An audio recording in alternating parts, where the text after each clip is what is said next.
السلام علیکم۔ آج ہم بات کرنے والے ہیں ڈولمن سٹی ریٹ کے ایک بہت اہم اعلان پر جو پاکستان کی مشہور ترین ریئل اسٹیٹ انویسٹمنٹ ٹرسٹس میں سے ایک ہے۔ انہوں نے حال ہی میں اپنے یونٹ ہولڈرز کے لیے ایک ڈیویڈنڈ یعنی منافع کا اعلان کیا ہے۔ تو چلیے ذرا گہرائی میں جا کر دیکھتے ہیں کہ یہ اعداد و شمار اصل میں کہتے کیا ہیں۔ تو سب سے بڑا اور بنیادی سوال آخر یہ تازہ ترین خبر ہے کیا؟ ڈولمن سٹی ریٹ نے ایسا کیا اعلان کیا ہے جس پر ہم بات کر رہے ہیں؟ آئیے اس کی تفصیل جانتے ہیں۔ اور جواب ہے 0.66 روپے فی یونٹ۔ بالکل سیدھے اور آسان لفظوں میں ہر ایک یونٹ پر 66 پیسے کا نقد منافع دیا جائے گا۔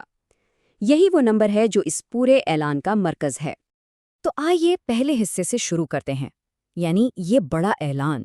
دیکھیے، یہ کوئی افواہ یا سنی سنائی بات نہیں، بلکہ ایک باقاعدہ آفیشل اعلان ہے جو سیدھا پاکستان اسٹاک ایکسچینج کو بھیجا گیا ہے۔ یہ جو معلومات ہے یہ بالکل مستند ہیں اور سیدھی عارف حبیب ڈولمن ریٹ مینجمنٹ کے بورڈ آف ڈائریکٹرز کی طرف سے آئی ہیں۔ انہوں نے 31 مارچ کو اپنی میٹنگ میں اس عبوری منافع کی منظوری دی تھی۔ تو یہ دستاویز اس خبر کو بالکل پکا کر دیتی ہے۔ اب آتے ہیں دوسرے حصے پر، منافع کی تفصیلات۔ ٹھیک ہے، 66 پیسے فی یونٹ تو سمجھ آ گیا، لیکن سوال یہ ہے کہ سرمایہ کاری پر منافع کے لحاظ سے اس کی کیا حیثیت ہے؟ آئیے ان اعداد و شمار کو تھوڑا اور کھول کر دیکھتے ہیں۔ یہ جو 66 پیسے فی یونٹ ہیں، یہ موجودہ قیمت پر 6.6% کا منافع بنتا ہے۔ لیکن ٹھہریے، یہ صرف اس ایک ادائیگی کا حساب ہے۔ اگر ہم اسے سالانہ بنیاد پر دیکھیں تو اس کی شرح 12.6% بنتی ہے۔ اس سے ہمیں ایک بہتر اندازہ ہوتا ہے کہ اس سرمایہ کاری سے سال بھر میں کیا امید رکھی جا سکتی ہے۔ اور یہاں ایک اور دلچسپ بات ہے، یہ کہانی کا صرف ایک حصہ ہے۔ یاد رہے کہ یہ اس مالی سال کا پہلا منافع نہیں ہے، یہ 0.66 روپے اس 1.26 روپے فی یونٹ کے علاوہ ہیں جو کمپنی پہلے ہی ادا کر چکی ہے۔ اور جب ہم ان دونوں منافعوں کو جمع کرتے ہیں تب اصل تصویر سامنے آتی ہے۔ اس مالی سال میں اب تک جو مجموعی منافع کی شرح ہے وہ 19.2% تک پہنچ چکی ہے۔ یہ ایک بہت ہی زبردست ریٹرن ہے جو یونٹ ہولڈرز کو ملا ہے۔ ٹھیک ہے، اب آتے ہیں تیسرے اور بہت اہم حصے پر، سرمایہ کاروں کے لیے تاریخیں۔ اگر کوئی یونٹ ہولڈر ہے تو اسے یہ منافع ملے گا کیسے؟ اس کے لیے کچھ خاص تاریخوں کو سمجھنا بے حد ضروری ہے۔ آئیے ذرا اس ٹائم لائن کو سمجھ لیں۔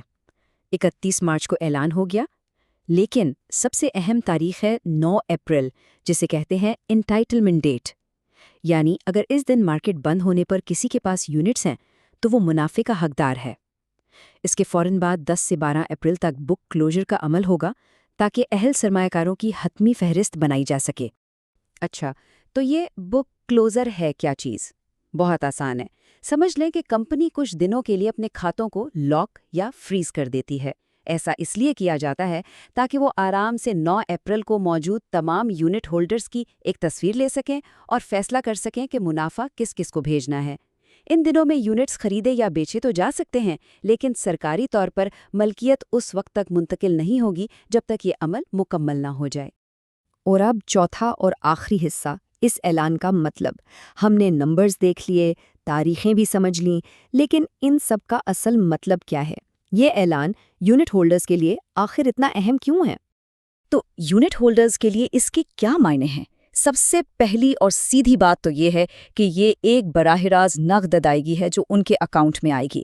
اس سے بھی اہم بات یہ کہ یہ ریٹ کی مستحکم مالی کارکردگی کا ایک ٹھوس ثبوت ہے۔ کمپنیاں منافع تبھی دیتی ہیں جب وہ خود اچھا کام کر رہی ہوں، اور آخر میں یہ کل سرمایہ کاری پر ملنے والے منافع میں ایک اہم اضافہ ہے۔ تو یہ صرف ایک اعلان نہیں بلکہ کمپنی کی صحت اور اپنے سرمایہ کاروں سے وابستگی کا ایک مضبوط اشارہ ہے۔ اور آخر میں ایک سوال چھوڑے جاتے ہیں جس پر غور کیا جا سکتا ہے۔ جب کوئی RIT اس طرح باقاعدگی سے منافع ادا کرتا ہے تو یہ اس کی مجموعی مالی صحت اور ایک قابل اعتماد طویل مدتی سرمایہ کاری کے طور پر اس کے استحکام کے بارے میں کیا پیغام دیتا ہے؟ اس پر ضرور سوچیے گا۔